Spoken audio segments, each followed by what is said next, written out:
The building in Samara is gone. The institute is forgotten. The old woman's memory is fading. But here's what we didn't expect. The knowledge didn't disappear completely. It went underground. It changed form. It survived, not in textbooks, not in curricula, not in institutions, but in practice. In buildings that kept being built the old way, long after anyone remembered why. In 1908, a railway station opened in Yekaterinburg. The architect is documented. The construction records survive. The building still stands, still functions, still serves passengers 117 years later. The architect's name was Konstantin Babenko. His credentials list training at the Imperial Academy of Arts in St. Petersburg. Conventional, official, unremarkable. But the building he designed is not conventional. The main hall rises 11.9 meters, close to the standard 12.4. The ceiling is vaulted, not decoratively, functionally. Sound carries from the ticket windows to the far benches with unusual clarity. The rear service corridors maintain a uniform height of 4.1 meters. The ventilation relies on passive shafts, 3 of them, positioned in the courtyard. Diameter, 1.7 meters. Close, very close. The measurements aren't exact, but they are not random either. They cluster around the old standards, as if Babenko knew the principles, felt the principles, without knowing their origin. We researched his background. Babenko was born in 1871. He would have been 19 when the institutes closed, too young to have trained in them formally. But his father was an engineer, worked on municipal projects in Orenburg during the 1870s and 80s. The same period, the same region, the same network. No documentation proves the father trained at one of the institutes, but the son built like someone who inherited knowledge he couldn't name. Techniques passed down not through textbooks, but through practice, through watching, through apprenticeship. The chain didn't break completely, it frayed, it thinned, it went unofficial. The pattern repeats. A courthouse in Tbilisi, built in 1897. The architect trained in Vienna, but the building uses passive cooling principles found nowhere in Viennese architecture. Shafts in the walls, strategic window placement, a central atrium that functions as a thermal chimney, a market hall in Tashkent, built in 1912.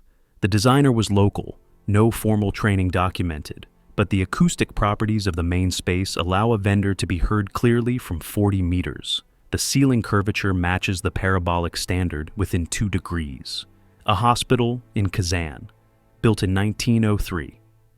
The ventilation system requires no mechanical assistance. The wards stay cool in summer. The original architect's notes, recently discovered, mention traditional methods of air movement. No elaboration, no source, just traditional. Traditional. The word that carries knowledge without explaining it. The word that preserves technique while erasing origin. The institutes vanished, the network collapsed, the official history was erased. But engineers kept building. They kept designing passive systems. They kept using proportions that worked, without knowing why they worked, without knowing where the knowledge came from.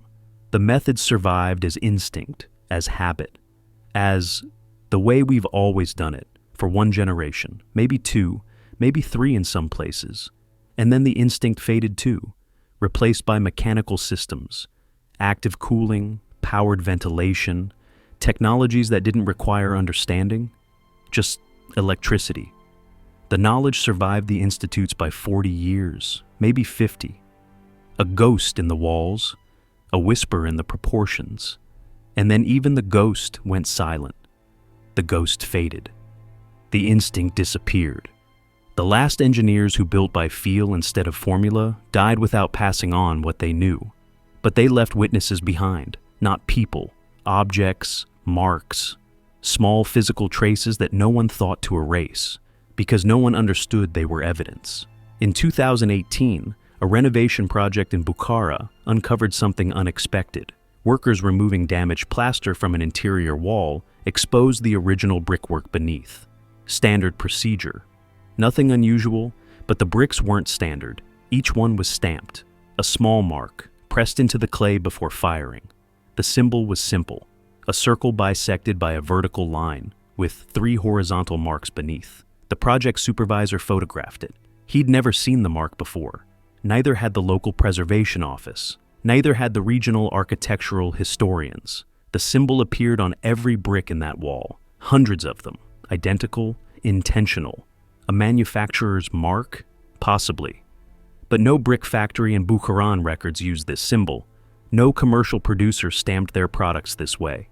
The bricks were custom-made, for this building, by someone who wanted them marked. We searched for the symbol elsewhere. It appeared in Samarkand. Same mark, same position, pressed into the upper face of structural bricks, invisible once the wall was plastered. It appeared in Khiva, in Astrakhan, in one building in Tbilisi. Always hidden, always on interior structural elements, always identical, the same proportions, the same 3 horizontal marks, the same bisected circle, a signature, a standard, a quality mark from a source that no longer exists in any registry. Whoever made these bricks made them for multiple buildings, across thousands of kilometers, over decades. The mark was a system, and the system was invisible until the plaster came off. The bricks weren't the only witness. In Tomsk, a 2021 structural assessment discovered metal brackets embedded in the masonry of a building dated to 1874. The brackets were positioned at regular intervals, every 3.2 meters, along the interior corridor walls. Their purpose was unclear. They held nothing, supported nothing visible. The assessor noted them as remnant hardware, function unknown. We measured the spacing, 3.2 meters. The same interval appears in Wojciechowski's journal, the distance between acoustic reference points in the practice corridors, positions where students mounted instruments, measured resonance, calibrated their understanding.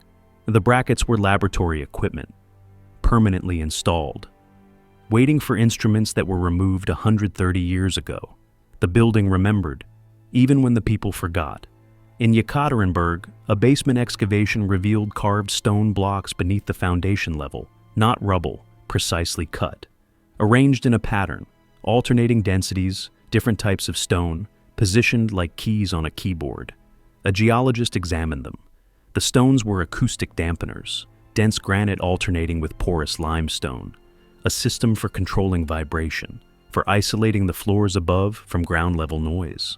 The building had acoustic insulation, built into the foundation, in 1876. This technology wasn't rediscovered by modern engineers until the 1950s, but it existed, functional, effective, invisible. Beneath a building, the records called administrative offices. The witnesses accumulate brick stamps, metal brackets, foundation stones, tool marks on hidden surfaces, channels cut for purposes no renovation report can explain. Small things, overlooked things, the kind of evidence that survives because it's too unimportant to destroy. The institutes were erased, the documents were removed, the buildings were relabeled, but no one thought to erase the bricks. No one remembered to remove the brackets. No one knew the foundations held secrets. The witnesses waited, silent, patient, for someone to finally ask them what they saw. The witnesses speak. The bricks, the brackets, the foundation stones. But witnesses can be misread. Evidence can be overinterpreted. Patterns can emerge from randomness if you look hard enough. We promised a grounded investigation. That means offering a grounded explanation, even if it's less dramatic than a secret empire, even if it answers only part of the mystery. So here's what the evidence actually supports. Between approximately 1840 and 1890, a network of technical training facilities operated across a territory stretching from the Baltic to Central Asia. The network was not secret. It was simply unofficial, not chartered by any single government, not recognized by any imperial ministry, not documented in the ways that official institutions documented themselves. It operated through guild-like structures. Master engineers trained apprentices. Apprentices became journeymen. Journeymen traveled to other facilities, at sister institutes, to complete their training. Masters certified graduates through practical demonstration, not written examination. The system was old, possibly centuries old, rooted in traditions that predated the modern concept of technical education. And it worked.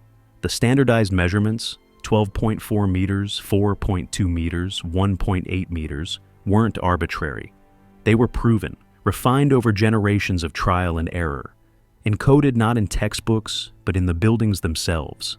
A new facility didn't need written specifications.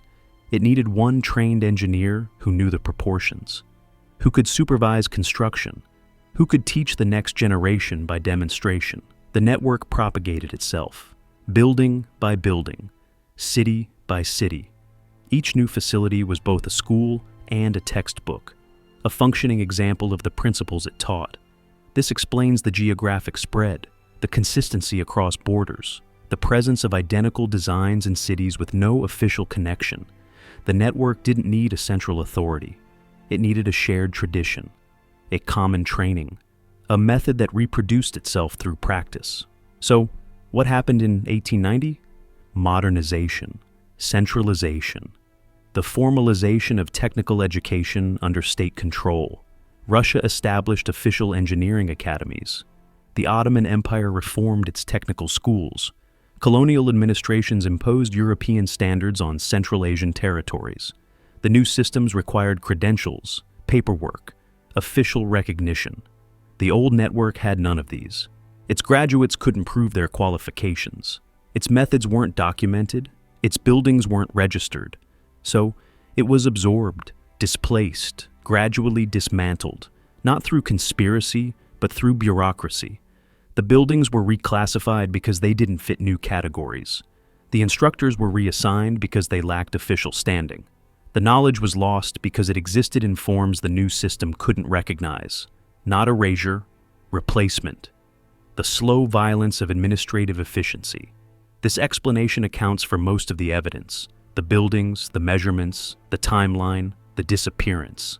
But it doesn't account for everything. It doesn't explain the brick stamps, identical across thousands of kilometers. It doesn't explain the foundation acoustics, technology supposedly uninvented for another 80 years. It doesn't explain Wojciechowski's rector, an authority figure, no archive names. The grounded answer is probably correct. A guild network, a traditional system, a bureaucratic death. But probably correct isn't complete. Pieces remain that don't fit. Witnesses that haven't been fully heard. Questions that the grounded answer leaves hanging. And maybe that's honest. Maybe the full truth is lost, erased not by conspiracy, but by time, by indifference, by the simple accumulation of forgetting. Or maybe, somewhere, there's one more document, one more building, one more witness waiting to speak. The grounded answer explains most of it.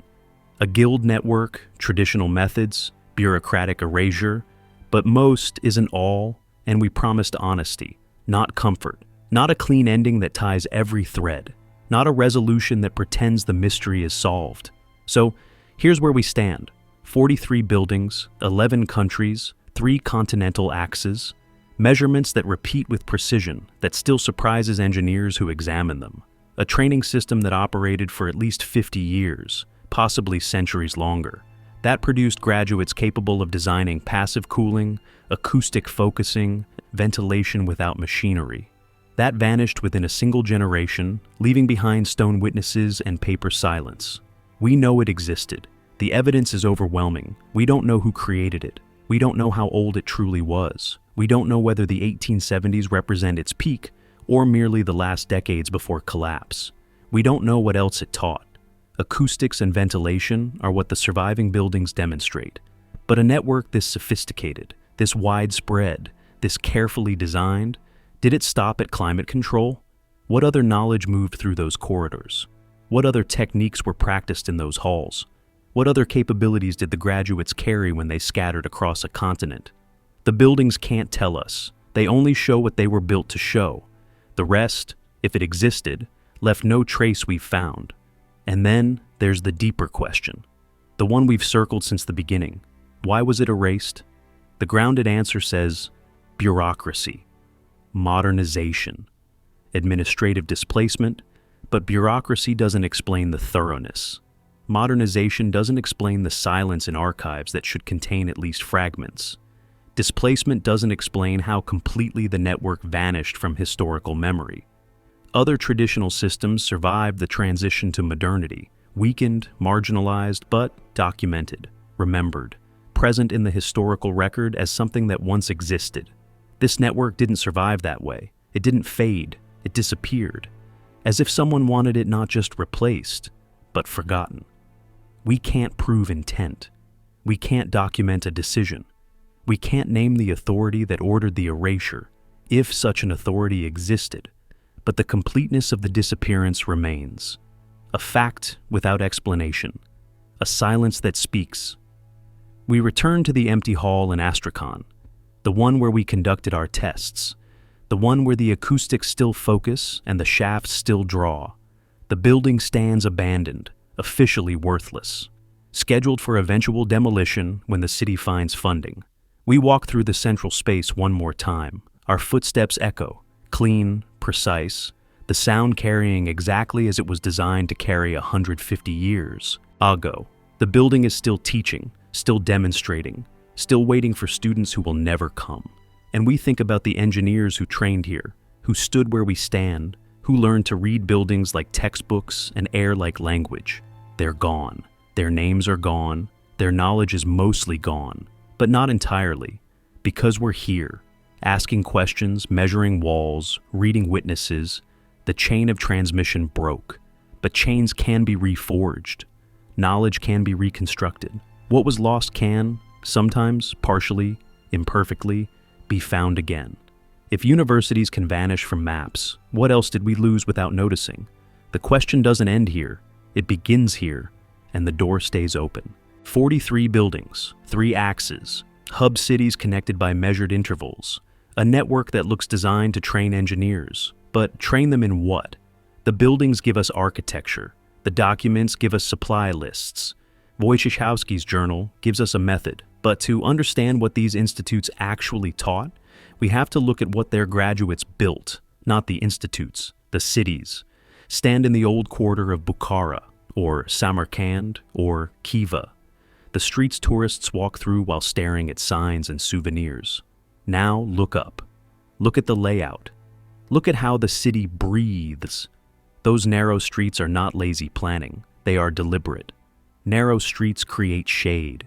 Shade keeps surfaces cooler. Cooler air is heavier, so it sinks and settles where people walk. And the streets aren't just narrow. They're angled to catch the prevailing wind and guide it through the city like a controlled current.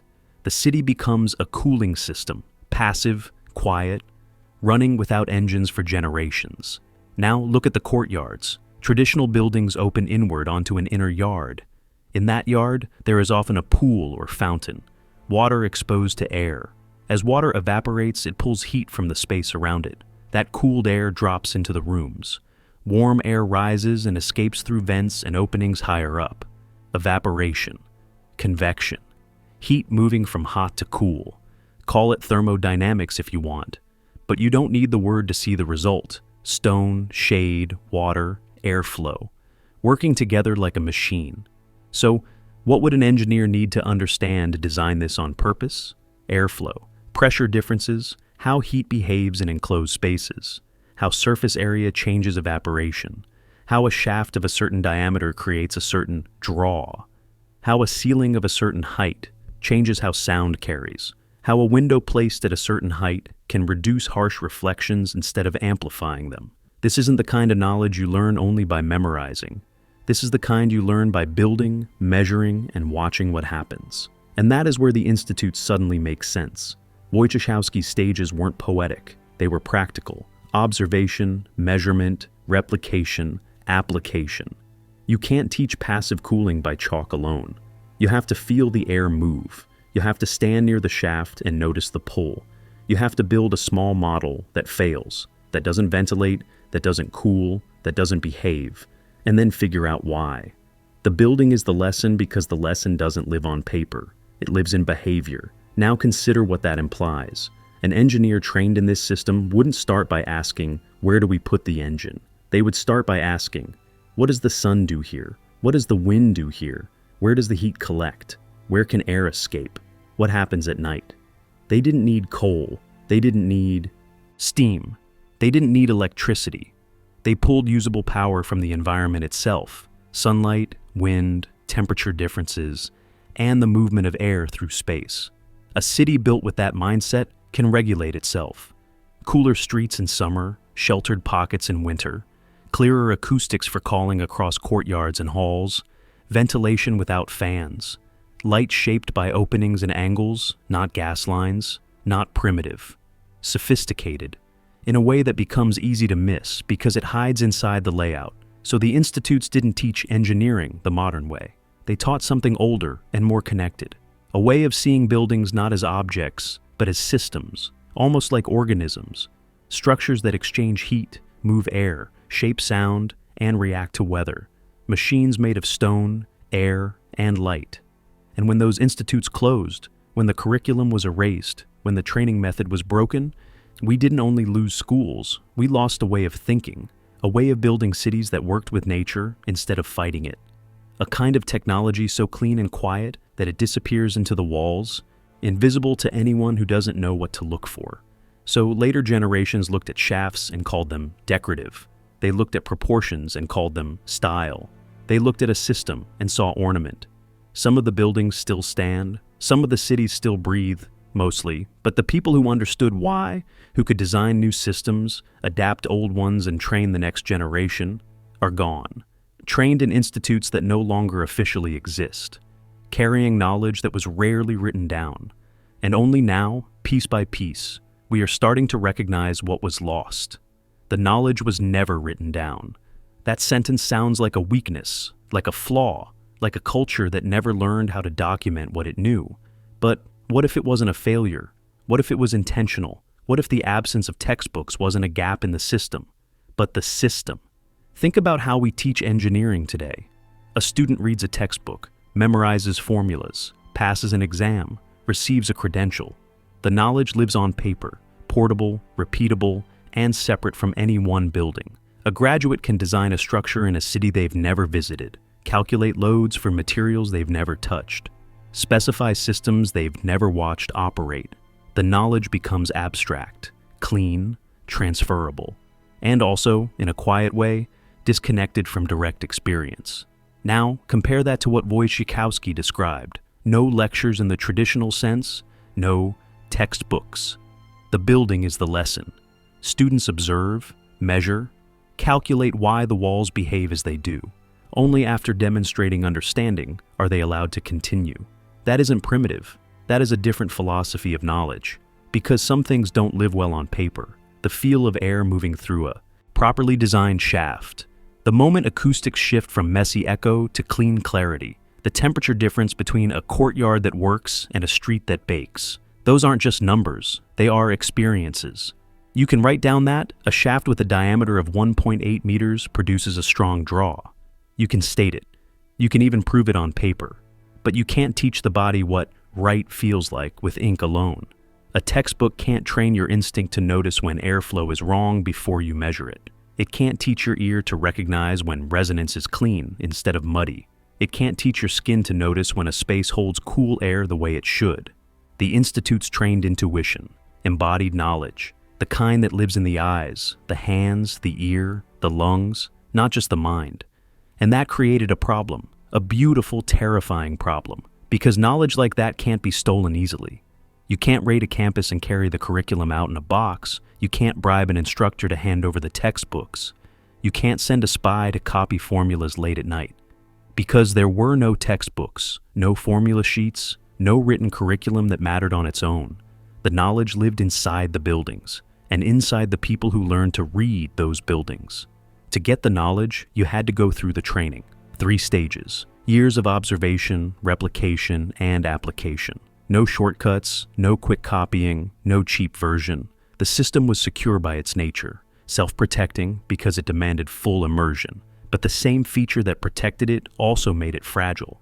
If you destroy the buildings, you destroy the lesson. If trained engineers die without students, the knowledge dies with them. If the chain of transmission breaks, even for a single generation, the system doesn't slowly fade, it snaps. A textbook can survive a fire. A formula can survive the death of the person who wrote it. Written knowledge can wait in a drawer for 100 years and still be rediscovered. Embodied knowledge can't. It requires continuity, living teachers, working spaces, repeated practice, an unbroken line from master to student year after year, Break that line, and the knowledge doesn't degrade gently. It vanishes, completely, as if it never existed. The institutes closed around 1890. The buildings were relabeled. Instructors were reassigned or disappeared. Students, the last generation trained in the old method, scattered across a continent. And within 40 years, the knowledge was gone. Not necessarily hidden, not necessarily locked away, simply forgotten, because there was nothing written down that could pull it back. No textbook to rediscover, no full curriculum to reconstruct, no official manual that explains what the shafts were for or why the halls were shaped that way. Only buildings that later generations called decorative, only shafts that looked purposeless, only rooms with strange acoustics that people noticed, then shrugged at, then stopped talking about. A university without textbooks had one fatal weakness. It could be erased. And it was. The knowledge was erased. The curriculum vanished. The chain of transmission broke. But the buildings remain. And buildings don't lie. They can be mislabeled. They can be misunderstood. But the stone doesn't rewrite itself. The proportions don't drift. The physics built into the walls keeps working, whether anyone notices it or not. So, we decided to test one. The building stands in Astrakhan, in southern Russia, where the Volga meets the Caspian Sea. The official label today is boring, former merchant house, 19th century. Current use, abandoned. But the structure fits our fingerprint. A central hall with a vaulted ceiling, flanking corridors with uniform height, a rear courtyard with vertical shafts, and the numbers match. Central hall height, 12.4 meters.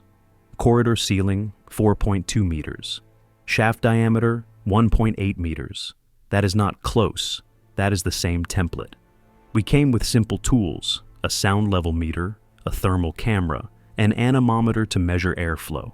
Nothing exotic, nothing mystical, just instruments that record what is actually happening. And the results didn't take long. First test, acoustics. We placed two researchers at opposite ends of the central hall. Distance, 34 meters. One person spoke in a normal voice, not shouting, not projecting, just plain speech. At the far end, the sound level meter registered 58 decibels, clear, easy to understand, like the speaker was standing a few steps away, not across a massive room.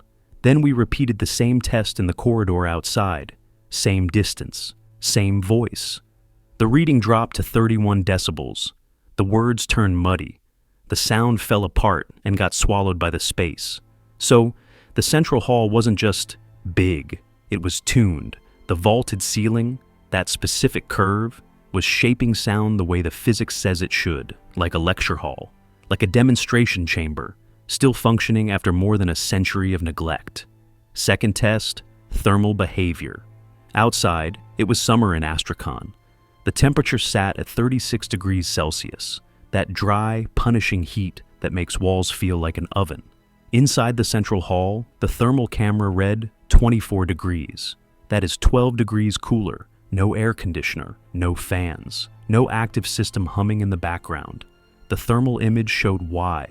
Those vertical shafts in the rear courtyard were pulling hot air upward and out. Cooler air was being drawn in through lower openings. Shaded air, moving along the courtyard surfaces, passing over the remnants of what looked like the edge of an old pool basin. Evaporation and convection working together. The building was still breathing, still regulating. Itself, a machine made of stone and air, running on rules its current paperwork doesn't even acknowledge. Third test, airflow. We placed the anemometer at the base of the largest shaft. Diameter, 1.8 meters. The device showed a steady upward flow of 2.3 meters per second. It wasn't strong enough to feel like wind on your face, but it was strong enough to do something more important. Move air continuously. Cycle the volume of the central hall again and again. Prevent stagnation, shift humidity, keep the space livable. Roughly, it was enough to refresh the hall's air on the scale of minutes, not hours. The shaft wasn't decoration, it was infrastructure. A ventilation system with no moving parts, no external power, no fuel, no switch. Just geometry doing its job. We stood in that hall for an hour, measuring, recording, documenting, and the feeling was hard to shake. This wasn't a ruin, it was a working lab.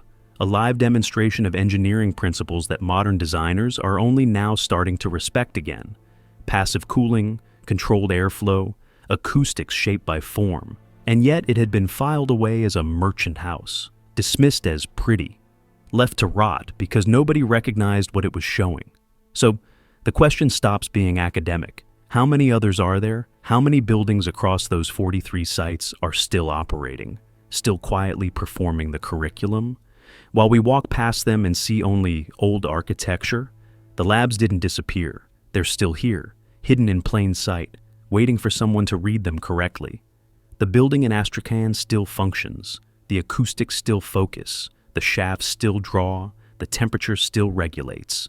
The stone tells one story, but the paper tells another. And when you place them side by side, the physical evidence against the official record, the contradictions become impossible to ignore. We pulled every document related to the Astrakhan building, municipal archives, regional collections, federal registries, everything available. The earliest record dates from 1891, a property transfer document. The building is listed as former commercial premises, no further specification. The previous owner is not named. The construction date is listed as unknown, presumed mid-century. Presumed, unknown, former. The language of erasure. The next document is from 1903, a fire insurance assessment. The building is described as three-story masonry structure with central atrium and auxiliary wings. The assessor notes unusual ceiling height in main hall and ventilation apertures in rear court. He records these as architectural features of no specific function. No specific function. The shafts that move 2,000 cubic meters of air per hour. The ceiling that focuses sound across 34 meters. No specific function. The assessor saw exactly what we saw. He measured the same ominous spaces. He noted the same anomalies. And he dismissed them because his paperwork had no category for what he was looking at. 1926. Soviet-era building survey. The structure is reclassified as potential industrial space. The survey recommends removal of non-functional interior elements to maximize usable area. Non-functional interior elements. The acoustic ceiling, the ventilation shafts, the courtyard pool. The recommendation was partially implemented. The pool was filled with concrete, 2 of the 4 shafts were sealed, the central hall was subdivided with temporary partitions. The building still worked, the remaining shafts, the intact ceiling, but its capacity was reduced, deliberately, based on paperwork that couldn't recognize function when it was staring directly at it. 1954, another survey. The partitions are noted as deteriorating. The sealed shafts are described as architectural remnants.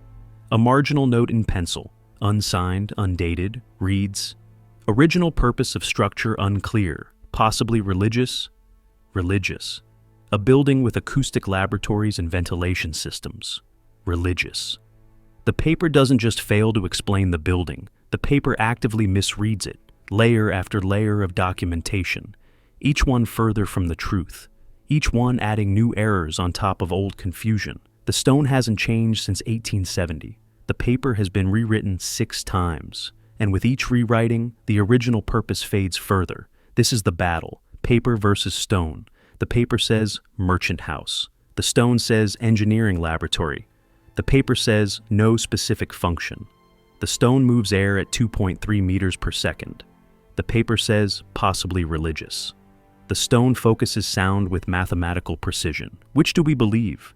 For 130 years, we believed the paper. We trusted the labels, we accepted the categories. We walked past functioning laboratories because the documentation said decorative.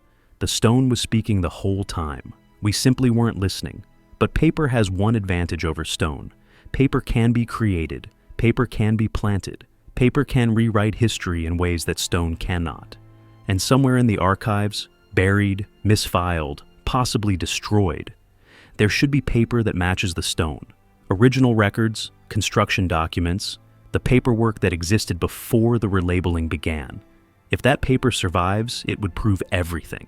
And if it doesn't survive, if it was deliberately removed, that absence tells its own story. The paper was removed. The stone remains.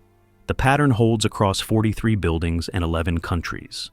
Everything points toward a unified network, a coordinated system, a deliberate erasure, and then the contradictions arrive. Not small ones, not gaps we can bridge with reasonable assumptions, fractures that threaten to collapse the entire theory.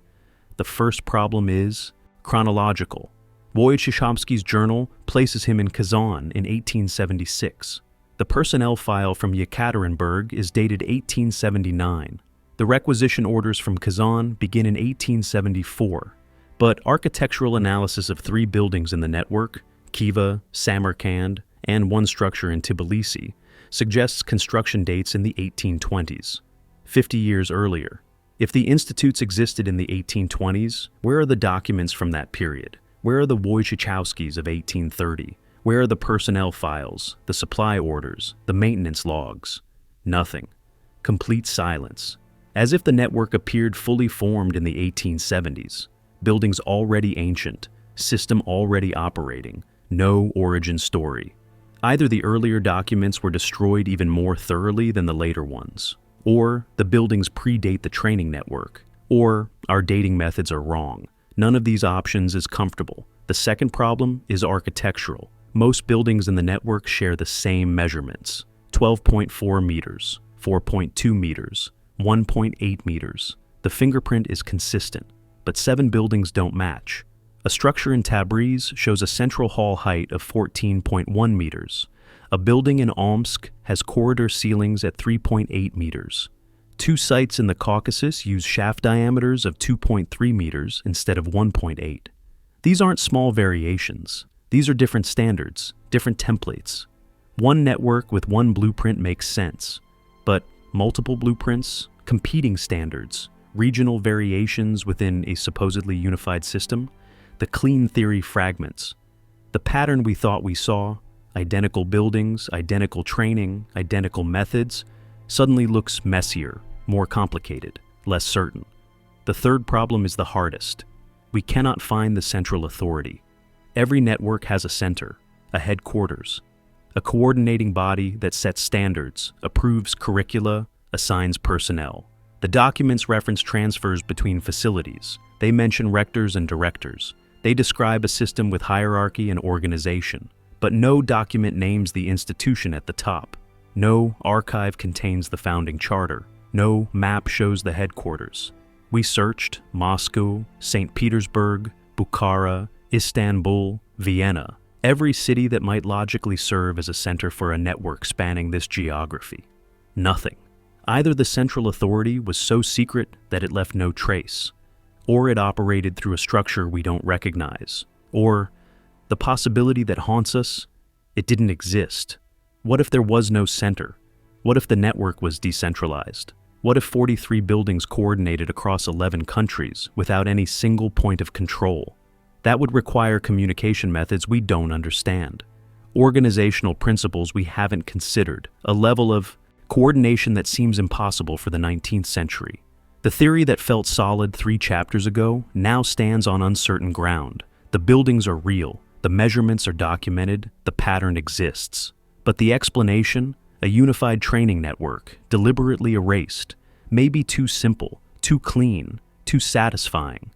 What if we've been forcing a pattern onto fragments that don't quite fit? What if the truth is stranger and more fractured than a single conspiracy? The stone doesn't lie, but the stone doesn't explain itself either, and we may be reading a language we only partially understand.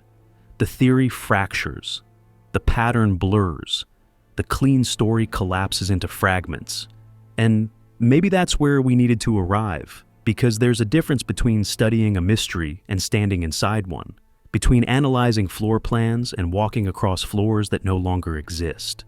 We traveled to Samara, to the site where this investigation began, to the building in the 1897 photograph, the one with the central dome, the precise brickwork, the floor plan labeled administrative but designed as a school.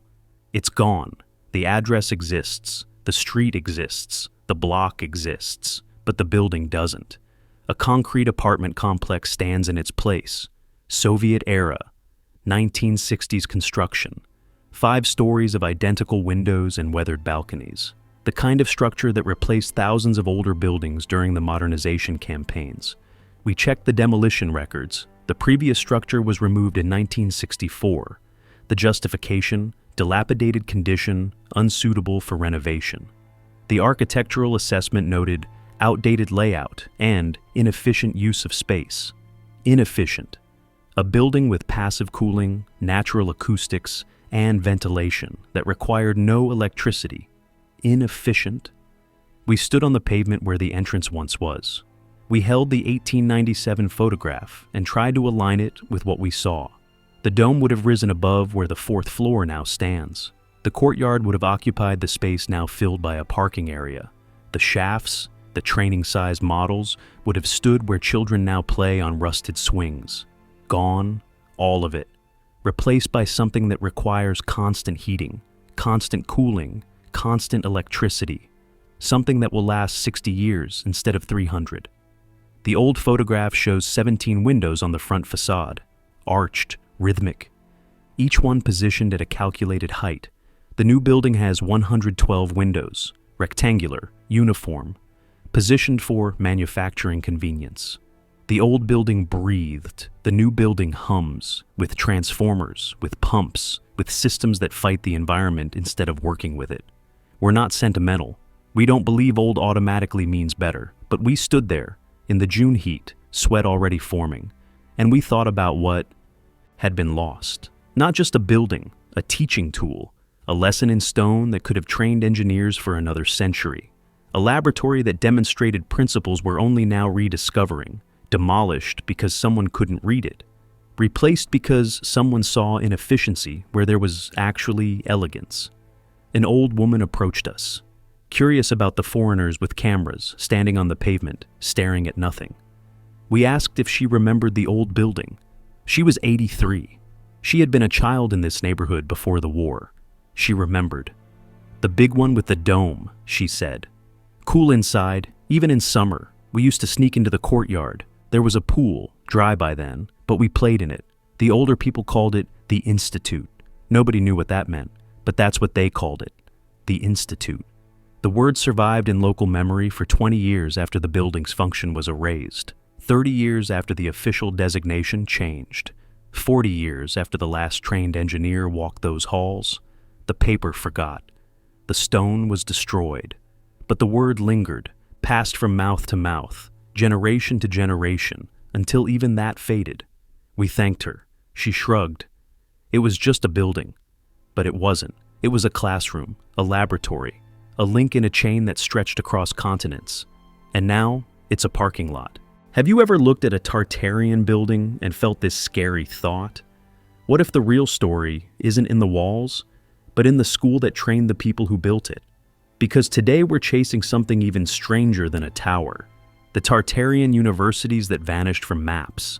Where did they train the engineers who could build cities like this? Here's the problem. On old city plans, there are full blocks that look like a campus. Big halls, long wings, perfect symmetry. Then you jump to modern maps, and the label is gone. Not renamed, not moved, just erased. And when you zoom in on the buildings themselves, they don't feel like palaces. They feel like workshops disguised as beauty. Tall shafts that move air. Rooms that carry sound like a clean wave. Layouts that repeat in places that should never match. Countries apart. At first you think, okay, one mistake, a mislabeled building. But then you find a second campus, then a third. Same proportions, same strange design logic. Like someone copied the same blueprint, across borders, across time. And then the twist that breaks everything. Demolition records call these places obsolete. Inventories list pipes, metal, glass, like a lab. And the plaques, the names, are missing exactly where you'd expect them to be. So, here's the question that makes your stomach drop. If these universities trained engineers, and they were wiped from the maps, who decided we weren't supposed to know where that knowledge came from? Before we go further, if you're watching this and you're not subscribed yet, now's the time. Hit subscribe, turn on notifications. Because this story goes places no algorithm wants you to see. Look at this photograph. The image is dated 1897. The city is Samara, on the Volga River. And the building in the center of the frame doesn't belong. Not because it's ugly, the opposite. It's too precise, too balanced. 3 stories of clean brickwork, arched windows set in a steady, almost musical rhythm. A central dome that catches light from every angle. The kind of structure that makes you stop and ask one simple question. Who built this and why? The official label in the archive says, Administrative Building. Purpose, unspecified. Architect, unknown. But the floor plan tells a different story. Preserved in the Samara Regional Archive, catalog number F170, there is a survey drawing from the 1880s. And what it shows shouldn't be there if this was just administration. A central lecture hall, long corridors with numbered rooms on both sides, a library wing, a courtyard laid out for assembly. That is not how you design a paper-pushing office. That is how you design a school. And this is where the clean, rational explanation starts to crack. The city map from 1872, 25 years earlier, labels that same. A block as Technical Institute Quarter. The word is clear, Institute, Institute. And around it, the map marks the support buildings you would expect if people lived and studied there.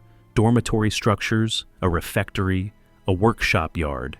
Then you pull the map from 1912. Same city, same block.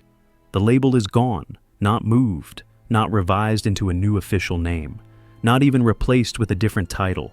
The entire designation, Technical Institute Quarter, simply vanishes.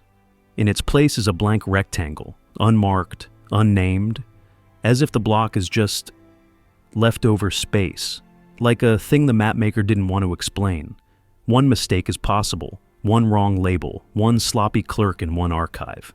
But this doesn't behave like a single error, because the same sequence shows up again and again. Kazan, Tobolsk, Orenburg, Tomsk.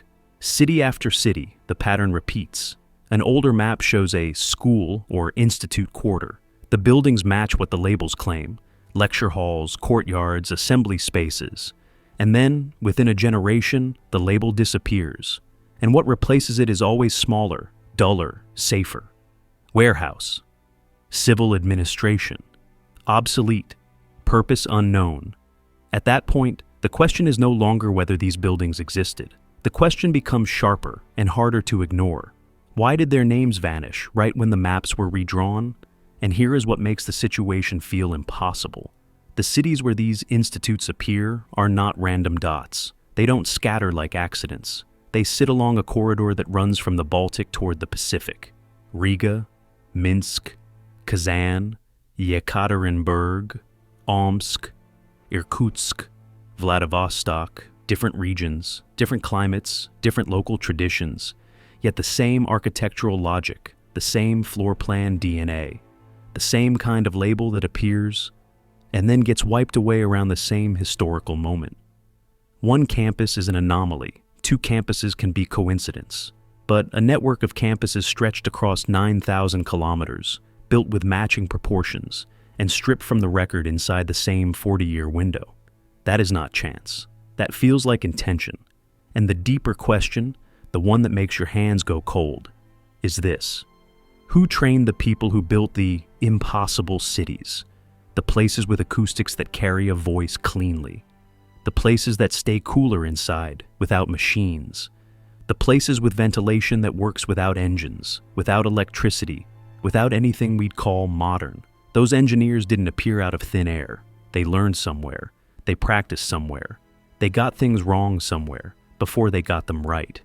And the evidence suggests, quietly, stubbornly, that the somewhere was here, in these vanished campuses, in these relabeled halls, in these buildings that look like schools, because they were schools. The photograph from 1897 still exists. The floor plan still exists. The map from 1872 still exists. But the name, the institution, the living chain of knowledge that moved through those corridors, gone, not burned, not lost to war, not swallowed by a single disaster, just quietly misfiled, gently relabeled, carefully forgotten. And that deliberate silence. That is where the real investigation begins. So now we have buildings that look like schools, floor plans that read like campuses, labels that vanish from maps within a single generation. But looking like a school isn't proof. A floor plan is not a diploma. A missing label is not a curriculum. If these places really trained engineers, the kind who could design passive cooling, acoustic chambers, and ventilation networks that worked without electricity, then the buildings should carry those lessons inside them. And they do. Not in the decoration, not in the facades, in the bones. Look again at the Samara structure. Forget the arched windows, forget the dome. Look at what sits behind them. The central hall rises 3 full stories. No internal floors cut it up. The ceiling is vaulted, not flat, not just pretty, but curved with purpose, a parabolic arch. Why does that matter? Because a parabolic arch does something other shapes struggle to do. It can take sound from one point and deliver it cleanly to another point across the room. Stand in the wrong spot and you hear messy bounce and echo. Stand in the right spot and a whisper can travel an impossible distance and still sound close. This isn't a vibe, it's physics. And the Samara Hall is built to use it. A palace doesn't need that. A warehouse doesn't need that. An administrative office doesn't need that. But a lecture hall does. A demonstration chamber does. A place where one voice must reach 300 students without any amplification needs exactly this. And the pattern doesn't stop there. The flanking corridors, the ones the archive later calls storage wings, have identical ceiling heights, 4.2 meters. Not about, not roughly, exact. Room after room after room, the same height. Why would storage rooms require a perfectly repeated ceiling height? They wouldn't. But practice rooms would. Rooms meant to behave the same way every time. Rooms where students could test resonance. Rooms where sound could be observed, compared, repeated, again and again, until it made sense. And then you hit a detail that makes you slow down.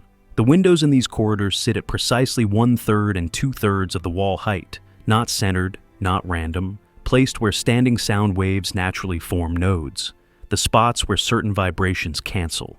That is acoustic thinking embedded in architecture, built into the walls before most people even had everyday words for what those effects were. Now, move to the rear courtyard, the space the 19 is. 12 map shows as an empty lot. The photograph from 1897 shows something else. A rectangular yard, enclosed on 3 sides. On the 4th side, the south-facing wall, there's a row of tall, narrow openings. Not doors, not normal windows. Shafts. Vertical shafts rising the full height of the structure. Open at the bottom, vented at the top. You've seen this language before. The Tartarian towers. The bell towers with no bells. The structure's mainstream history calls decorative. But that behave like thermal chimneys, moving air through heat and pressure. Same principle, same kind of proportion, same strange, why is this here feeling. Only here, inside the courtyard of a building labeled administrative, the shafts are smaller, training-sized, practice-scale versions of something larger, as if someone was teaching the system, showing it, proving it, before sending students out to build the real thing across a city. So the evidence isn't buried, it's misread. Every architectural survey notes the unusual ceiling heights. Every preservation report mentions the decorative shafts. Every floor plan shows the oversized central hall. But almost no one asks the obvious question. Why would an administrative building need any of this? The answer is simple, it wouldn't. Unless it wasn't administrative at all. Unless the label was applied later, after the original purpose was erased, after the institution was shut down, after the people who understood the design stopped writing it down. Unless what we're looking at is the skeleton of a teaching system. A place where engineering wasn't learned from textbooks, because the textbooks weren't the center, but from the building itself. The walls were the textbook. The shafts were the laboratory. The lecture hall was the test. A room where you either understood acoustics or you failed in front of everyone. And that raises a question the archive can't answer. If these buildings were schools, and the architecture screams that they were, then where are the graduates? Where are the names? The class lists? The examination records? Where are the engineers who walked out of these halls and built the impossible cities? The buildings survive, the floor plans survive, the photographs survive, but the people, The knowledge, the chain from teacher to student to master builder, silence. And that silence has a shape, a clean, intentional shape, the shape of something removed, carefully, step by step, from the historical record. The next chapter follows that silence into the paper trail, into the missing schedules, into the inventories that list workshop and laboratory equipment inside buildings that, officially, were never meant to teach anyone anything. The architecture says school, the acoustics suggest training, the shafts hint at an engineering lab, but architecture can be repurposed. Acoustic, effects can happen by accident. Shafts can be built for show. So if these buildings truly worked as technical institutes, if students really walked those corridors, sat in those halls, and practiced in those chambers, then somewhere, somehow, there should be paper, schedules, enrollment lists, supply orders, the boring everyday paperwork of education. And here is where the mystery gets sharper, because the paper exists. It just doesn't say what it's supposed to say. The Kazan Provincial Archive holds a collection labeled Institutional Correspondence, 1860 to 1890, Folder 7, Bundle 12, routine documents from different government buildings, nothing dramatic on the surface. But buried in that bundle is a requisition order dated March 1874. The requesting institution is listed only by address, not by name, and that address matches a building now labeled a former customs house. The requisition lists copper pipe, 240 meters, glass tubing, assorted diameters, 85 pieces, brass fittings, 47 units, mercury, 12 kilograms, precision scales, 3 sets, acoustic resonators, 6 units, acoustic resonators, in a customs house. The order is signed by a person titled Director of Practical Exercises, a job title that appears nowhere else in Kazan's administrative records, a title that sounds like it belongs in a school, not in a building that stamps paperwork and checks crates. One weird document can be a mistake, one misfile can happen, one clerk can write the wrong label, but the pattern doesn't stay alone. Tomsk, the Regional Historical Archive, Collection F3, Series 1, a maintenance ledger from 1881, covering a building described as a technical storage facility. The ledger tracks repairs and replacements across an 11-month period, and the entries read less like storage and more like a working lab. January, replaced cracked glass in observation chamber. February, repaired ventilation shaft lining, upper section. April, calibrated measuring instruments, room 7. June, replaced acoustic dampening panels, corridor B.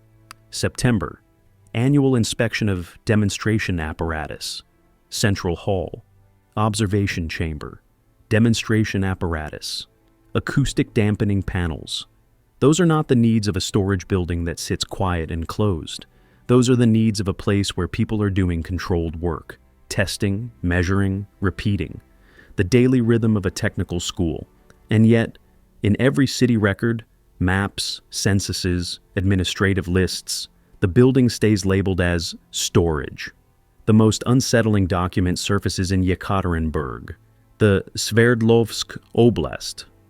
Archive contains a personnel file dated 1879. It belongs to a man named Fyodor Ivanovich Krylov. His occupation is listed as Senior Instructor, Applied Mechanics. The file includes a monthly salary paid by the provincial government, a housing allowance provided by the same office, an annual evaluation signed by a person titled Rector of Technical Studies, Rector, Instructor, Applied Mechanics.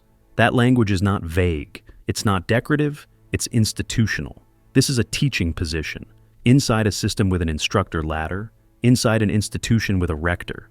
But the official timeline says Yekaterinburg had no technical institute until 1914.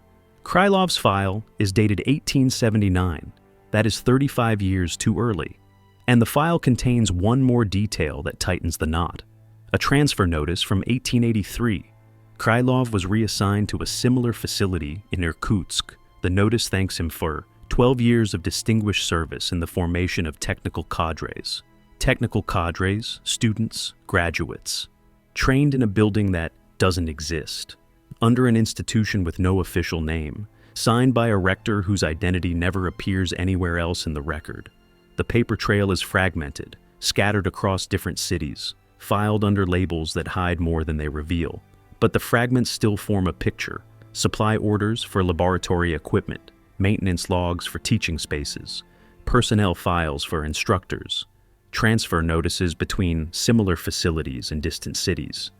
A skeleton of a system, an education network, operating across thousands of kilometers, training people in applied mechanics, acoustics, ventilation, and precision measurement, and then silence. After 1890, the requisitions stop. The maintenance logs end, the personnel files go quiet, the transfer notices vanish, not slowly, not one city at a time, all at once, across multiple archives, across multiple regions, as if a switch was flipped, as if an order went out. Close the schools, move the staff, change the labels, and bury the paper. So now the question is no longer whether these institutions existed. The documents prove they did. The question becomes, what happened in 1890? What decision was made, and by whom? And why would it require erasing not only the building's purpose, but the entire paper trail that could explain it? The personnel files don't say. The maintenance logs don't explain. The requisition orders give no reason. But there is one more source, one archivists almost never bring up, one that doesn't sit neatly in government folders or official collections.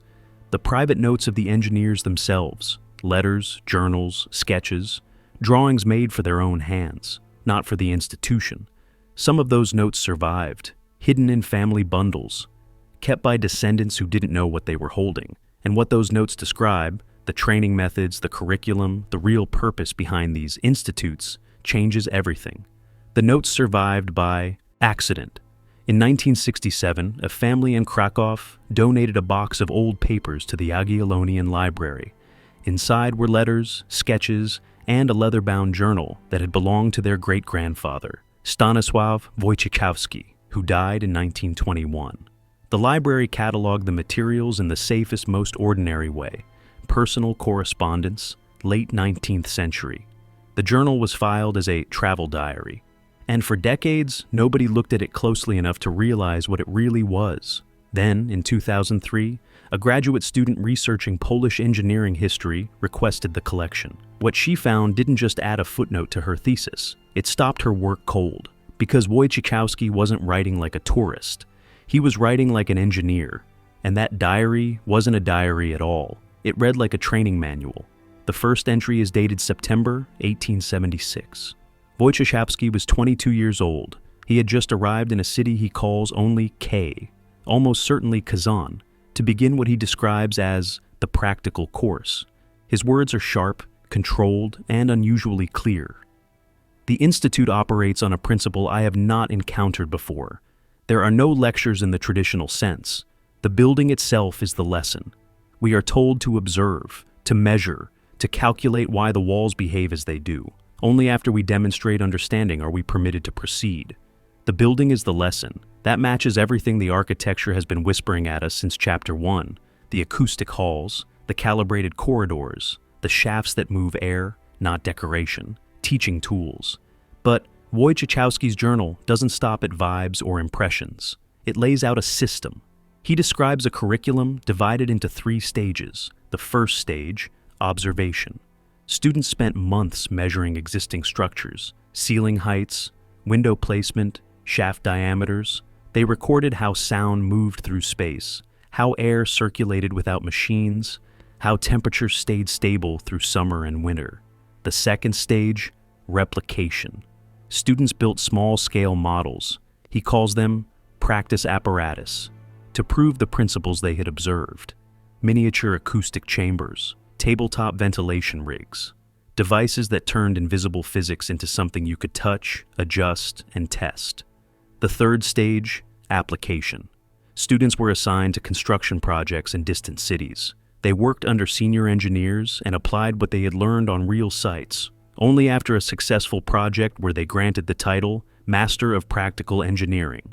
Master of Practical Engineering, a credential that appears in no official registry. issued by an institution that appears in no official history, and then the journal drops a detail that should not be possible. In March 1878, Wojciechowski was transferred, not to another Russian city, to what he calls a sister institute. His words, in a place he identifies only as B, but the description leaves almost no room for doubt. He's talking about Bukhara in present-day Uzbekistan, more than 2,500 kilometers from Kazan. And he doesn't write about it like a new world. He writes about it like the same machine, rebuilt in a different place. The institute here follows identical methods, the same 3 stages, the same emphasis on observation before theory. The building proportions match those in K precisely. I measured them myself. The central hall is 12.4 meters high. The corridor ceilings are 4.2 meters. The shaft diameter is 1.8 meters. The numbers are not similar. They are exact. Exact. Across 2,500 kilometers. In cities with different climates, different languages, different local governments, the same proportions, the same method, the same invisible curriculum. Wojciechowski remained in Bukhara for 11 months. As the weeks pass, his entries get more technical. He sketches floor plans, he records acoustic behavior. He diagrams airflow like someone trying to memorize a system before it disappears. And he names his instructors. 3 names appear again and again.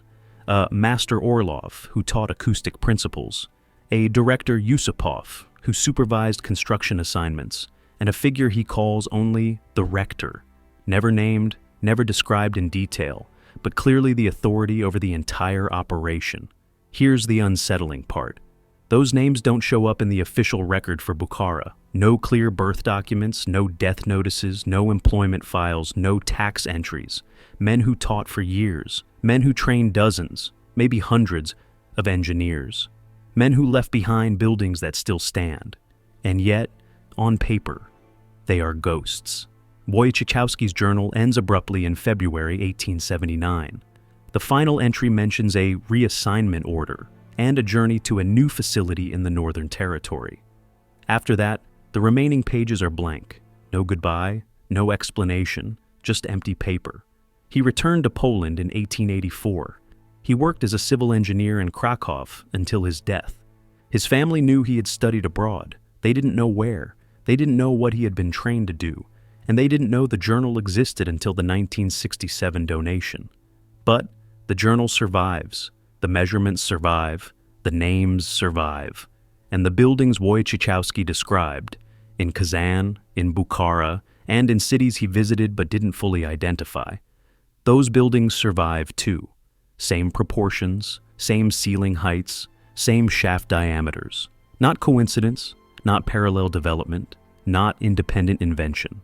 A system, a network, a coordinated training program that stretched across continents and then slipped out of history as if it had never been there. So the question is no longer whether the network existed. Wojciechowski's journal makes that hard to deny. The question now is, how far did it reach? How many cities? How many institutes? How many engineers passed through those silent halls? And the answer, emerging slowly from archives in more than a dozen countries, is bigger than anyone expected. Wojciechowski described 2 cities, Kazan and Bukhara, 2,500 kilometers apart, identical proportions, identical methods. But he also mentioned transfers, reassignments, a new facility in the Northern Territory, sister institutes in places he never fully named. And that matters because 2 cities aren't a network. 2 cities are a connection.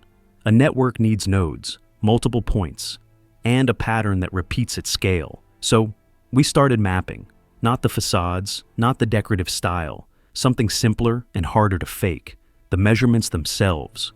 The numbers Wojciechowski wrote down were specific. Central hall height, 12.4 meters. Corridor ceiling, 4.2 meters. Shaft diameter, 1.8 meters.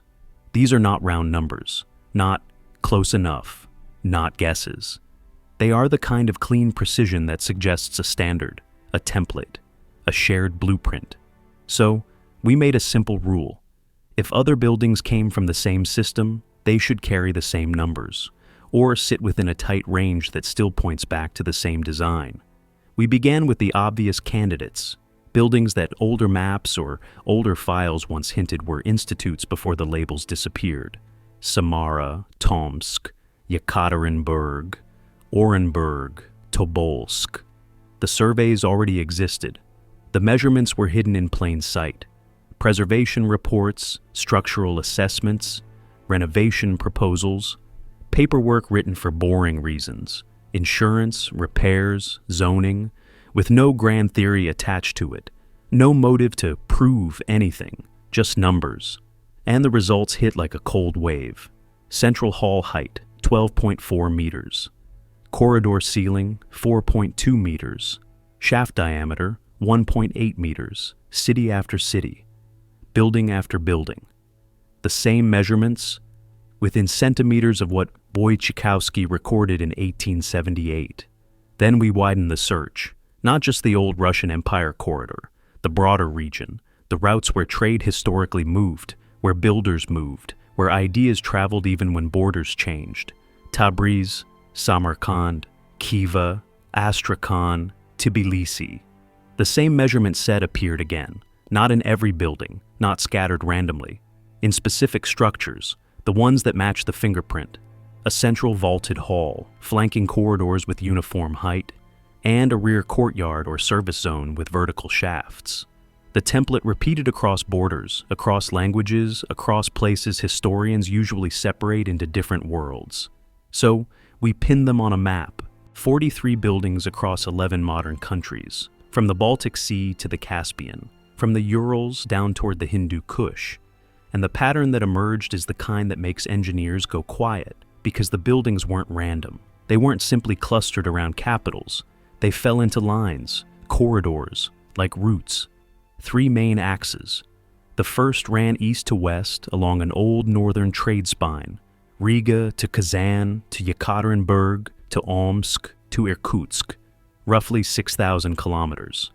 11 buildings with the same core measurements. The second ran north to south through Central Asia, Orenburg to Tashkent to Bukhara to Samarkand to Kabul. Roughly 2,400 kilometers, 9 buildings. The third linked the Caucasus to the Caspian, Tbilisi to Baku, to Astrakhan to the Volga Delta. Roughly 1,200 kilometers, 7 buildings. And the lines didn't just run parallel, they intersected at specific points. Kazan, Orenburg, Astrakhan, places where routes cross, places with larger structures, places where the most complete floor plans survive. Hub cities.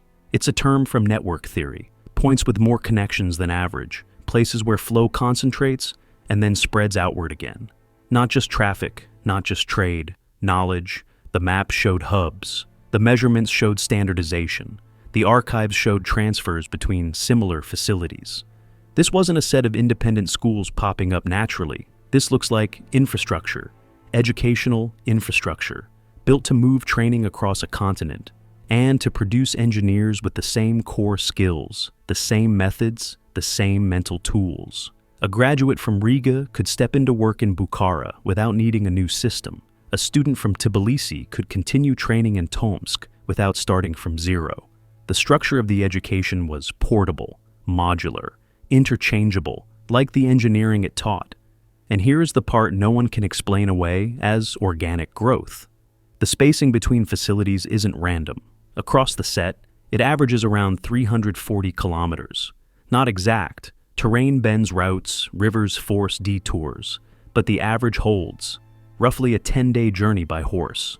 Roughly the distance a message could travel and return inside 2 weeks. Roughly the interval that makes logistical sense for a pre-telegraph system that still wants coordination. Someone thought about distance. Someone chose locations so no facility was too far from its nearest neighbor, close enough to coordinate, far enough to cover territory. That is not how schools usually spread through culture, immigration, or slow influence. That is planning. Central planning, by an authority with the power to build near-identical structures across 8,000 kilometers of territory. An authority that left no charter, no public name, no clean paper trail that says, yes, we built this. The map hangs on my wall now.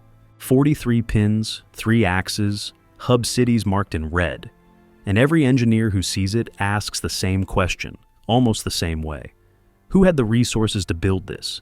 Because the official timelines don't make it easy.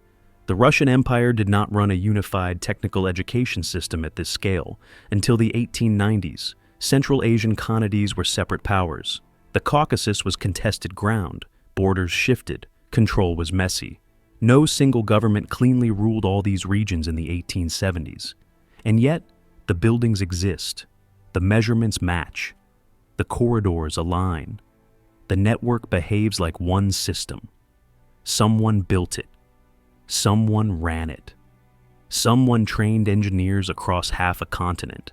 And then someone erased it so thoroughly that we're only now rebuilding the outline, pin by pin, from the numbers left behind.